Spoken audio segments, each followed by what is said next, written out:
It's probably become apparent over the past couple of movies that Apple seems to be purposely incorporating features from its professional audio editing application, Logic Pro 10, into GarageBand. The two applications have slowly become more similar over the past several iterations, and as we've seen, the latest move has been to add the drummer and smart control features from Logic into GarageBand.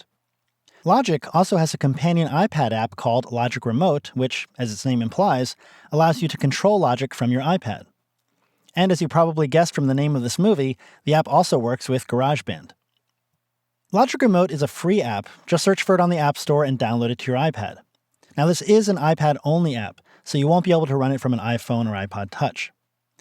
To use it, just make sure your iPad and your Mac running GarageBand are both on the same network, and then just tap the app to start it up. You'll be prompted to select the Mac running GarageBand. If you have more than one Mac running GarageBand, they'll all show up here, and just pick the one you want to control. You'll see a message on the Mac asking you to confirm that it's okay for the app to control GarageBand. Click OK. Now, once you've connected your iPad to GarageBand on your Mac, they should automatically connect again in the future. You won't have to authorize the remote each time. And now here on my iPad, I see faders and track controls for each of the tracks in my project. Notice that moving a fader or a dial on the iPad moves the corresponding controls on the Mac. And it works in the other direction too. I can move a fader here on my Mac, and it moves over on my iPad. So you can probably imagine how this can free you up. Instead of being stuck behind your computer, you're free to move around your studio or recording area wirelessly, controlling GarageBand from your iPad. Notice the control bar area on the iPad is very similar to what you see in GarageBand. We have our transport controls for rewinding to the beginning of the song, the play button, the record button, and the cycle button and metronome are here as well. The display area on the iPad shows the bars and beats and the name of the currently selected track. Changing the display over here in GarageBand changes it on the iPad's display as well. On the iPad, you can jump from track to track using the arrows on either side of the display, or just tap the name of the tracks at the bottom of the screen. Tapping the display area in the Remote app reveals the timeline in Playhead so you can scrub to a specific point in the song. Notice the Playhead in GarageBand moves along with it. And you can also pinch out and in on the Remote app to zoom the ruler. And again, each track has its own fader here, and there's also a master fader for controlling the master volume. Under the Settings button, you'll find the undo and redo commands, as well as the commands for creating new tracks. This is also where you can tap under Connect To if you want to connect the Remote app to GarageBand on a different Mac. I'll just leave my current Mac selected. So again, this can really free you up and be especially convenient if you're recording yourself. In my own personal setup, I have a computer chair with armrests in front of my Mac, and while it's really comfortable for using my computer, it's not great when I want to record myself playing guitar. With the Logic Remote app, I can set up my project and then move to another part of the room or even into another room where my guitar is set up so I can play comfortably and control GarageBand entirely from my iPad. From here on my iPad, I can tap play, I can record, I can rewind, I can jump to any point in the song I need to. But the Remote app isn't just for controlling playback and recording. You can also use it as a performance tool itself to control GarageBand's software instruments. I'll tap Settings to create a new software instrument track, and you can see that instantly creates the classic electric piano track.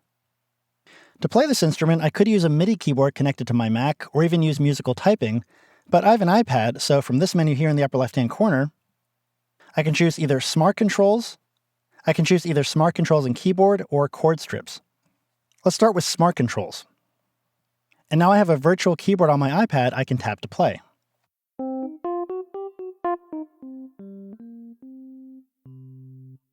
If I want to change instruments, I tap the Library button here on the iPad. Maybe I'll go to Piano and try the Steinway Grand Piano. I'll tap the Library button to close it again. And now I have a piano. Or maybe I want to make this a drum track. Tap Library again, find Drum Kits, and pick a drum kit. And now I have drum pads to play.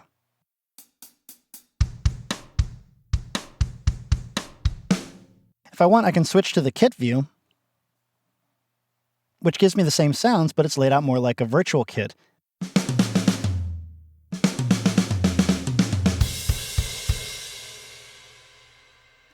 you've played around with GarageBand for the iPad, this kit should look pretty familiar.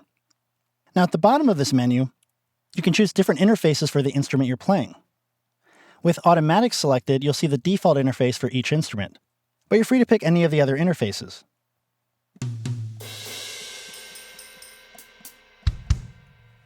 Let's switch over to a guitar sound next. Now I can use the pads to play that, but that's probably not the most intuitive interface. Let me show you the Smart Guitar interface. That's in the lower left-hand corner of this menu. And again, this is nearly identical to what you have in GarageBand for iOS. Here I'm looking at chord strips, and I can play by strumming them,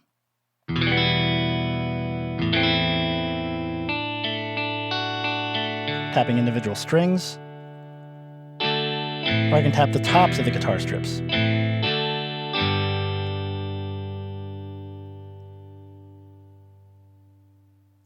And by recording instruments in this way, you get access to tools that GarageBand on the Mac doesn't have on its own. For example, I'll go to Orchestral, Strings, and Smart Strings. And I'm going to choose the chord strips for this one and make sure that I have Automatic selected so I see the default interface for the Smart Strings. And here's an instrument you definitely can't play in GarageBand with a mouse or a keyboard. To play Smart Strings, you can tap the chord strips to get pizzicato notes.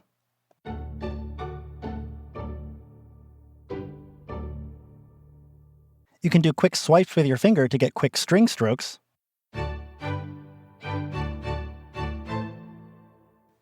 Or you can slide your finger up and down on the chord strips to get long, sustained notes.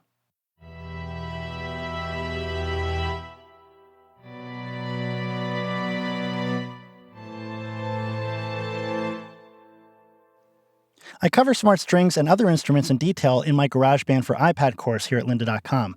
So if you're interested in learning more about these types of instruments, be sure to check out that course. Let me just switch back to the mixer for a moment. So again, the Remote app is a tool for both remotely controlling GarageBand and for recording performances into it. Now we saw that you can get to some commands here, like to create a new track, to undo and redo, and so on here under the Settings menu, and we do have some controls at the top of the screen.